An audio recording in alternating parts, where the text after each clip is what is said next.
So ಮತ್ತೆಲ್ಲ ಸೂತ್ರ ನಮಸ್ಕಾರ, ನನ್ನ ಹೊಸ ಒಳಗೆ. ಸೊ ಇವತ್ತು ಬೆಳಗ್ಗೆ ಸ್ವಲ್ಪ ಎದ್ದಿದ್ದು ಲೇಟ್ ಆಯಿತು. ಸೊ ಅದರಿಂದ ಜಿಮ್ಮು ಸ್ವಲ್ಪ ಇವತ್ತು ಲೇಟಾಗಿ ಹೋಗ್ತೀನಿ. ಸೊ ಈಗ ಫಸ್ಟ್ ರೆಡಿ ಆಗಿಬಿಟ್ಟು ಆಮೇಲೆ ಜಿಮ್ಮಿಗೆ ಹೋಗ್ಬೇಕು. ಎಸ್, ಬೆಳಿಗ್ಗೆ ಮಾರ್ನಿಂಗ್ ಅಂತೂ ಚೆನ್ನಾಗಿದೆ. ಸೊ ಈಗ ರೆಡಿಯಾಗಿ ಜಿಮ್ಮಿಗೆ ಹೋಗೋದು.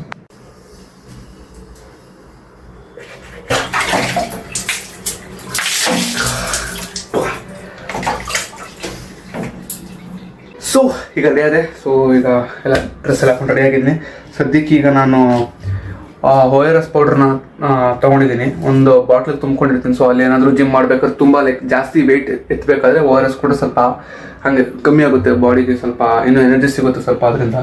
ಸೊ ಇದನ್ನು ಬಾಟ್ಲಿಗೆ ಹಾಕ್ಕೊಂಡು ಈಗ ರೆಡಿಯಾಗಿ ಜಿಮ್. ಸೊ ಜಿಮ್ಗಿಂತ ಮುಂಚೆ ಒಂದು ಮೊಟ್ಟೆ. ಸೊ ಈಗ ರೆಡಿಯಾಗಿದ್ದೀನಿ ಜಿಮ್ ಹೋಗೋಕ್ಕೆ. ಜಿಮ್ ಬ್ಯಾಗ್ ಕೂಡ ಹಾಕ್ಕೊಂಡು ಸೊ ಜಿಮ್ ಬ್ಯಾಗ್ ಹಾಕ್ಕೊಂಡು ರೆಡಿಯಾಗಿದ್ದೀನಿ ಈಗ. ಸೊ ಜಿಮ್ ಹೋಗಿ ಬಂದಮೇಲೆ ಮುಂದಿನ ಬ್ಲಾಗ್. ಸೊ ಆ್ಯಕ್ಚುಲಿ ಇವತ್ತು ಜಿಮ್ ಹೋಗುತ್ತೆ ನೋಡಿದೆ, ವೆದರ್ ಮಾತ್ರ ಸಖತ್ತಾಗಿದೆ. ಆ್ಯಕ್ಚುಲಿ ಇದೇ ಥರ ವೆದರ್ ಒಂದು ವರ್ಷ ಪೂರ್ತಿ ಇದ್ಬಿಟ್ರು ಕೂಡ ಎದ್ಬಿಡ್ತೀನಿ. ನನಗೆ ಎಷ್ಟು ಇಷ್ಟ ಈ ವೆದರ್ ಅಂದರೆ. ಸೊ ಜಿಮ್ ಮುಗಿಸ್ಕೊಂಡು ಬಂದಾಯಿತು. ಇವತ್ತು ಬೈಸಿಪ್ಸ್ ಮತ್ತು ಟ್ರೈಸಿಪ್ಸ್ ಇದ್ದಿದ್ದು.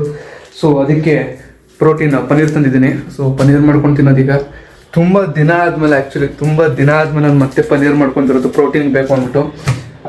ಆ್ಯಸ್ ಯೂಶುವಲ್ ಚಪಾತಿ ಇದೆ ಆ್ಯಂಡ್ ನನ್ನ ಫೇವ್ರೆಟ್ ಪಲ್ಯ ಎಲ್ಲ ಕಾಳು ಮಿಕ್ಸ್ ಮಾಡಿ ಪಲ್ಯ ಮಾಡಿದೆ ನಮ್ಮಮ್ಮ. ಸೊ ಈಗ ಫಸ್ಟ್ ಫ್ರೆಶ್ ಅಪ್ ಆಗಬೇಕು. ಫಸ್ಟ್ ಹೋಗಿ ಸ್ನಾನ ಮಾಡ್ಕೊಂಡು ಬಂದಾದಮೇಲೆ ತಿಂಡಿ. ಸೊ ಫ್ರೆಶ್ ಅಪ್ ಆಗಿ ಬಂದೆ. ಸೊ ಈಗ ಸದ್ಯಕ್ಕೆ ತಿಂಡಿ ಮಾಡೋದು. ತಿಂಡಿ ಇಷ್ಟೊತ್ತಿಗೆ ಮಾಡ್ತಾಯಿದ್ದೀನಿ. ಆಲ್ಮೋಸ್ಟ್ ಈಗ 11 ಗಂಟೆ 12 ಗಂಟೆ ಆಗೋದು ಬಂತು. ಈಗ ತಿಂಡಿ ಮಾಡ್ತಾಯಿದ್ದೀನಿ.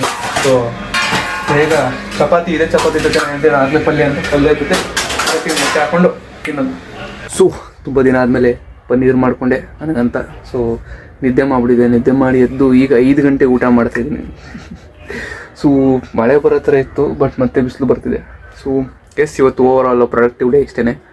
ಏನು ಜಿಮ್ಮಿಗೆ ಹೋದೆ, ಜಿಮ್ಮಿಗೆ ಬಂದಮೇಲೆ ಮತ್ತೆ ಪನ್ನೀರ್ ಮಾಡಿಕೊಂಡು ಮತ್ತೆ ನಿದ್ದೆ ಮಾಡಿ ಎದ್ದು ಎಲ್ಲ ಸ್ನಾನ ಮಾಡಿಕೊಂಡು ಫುಲ್ಲು ಪ್ಯಾಕಪ್ ದಿನ ಇವತ್ತು. ಸೊ ಎಸ್, ಇವತ್ತಿಗೆ ಇಷ್ಟೇ. ಇಷ್ಟ ವಿಡಿಯೋ ಲೈಕ್ ಮಾಡಿ, ಚಾನಲ್ ಸಬ್ಸ್ಕ್ರೈಬ್ ಮಾಡಿ, ಮತ್ತೆ ಹೊಸ ಸಿ ಊಟ ಬಾಯ್.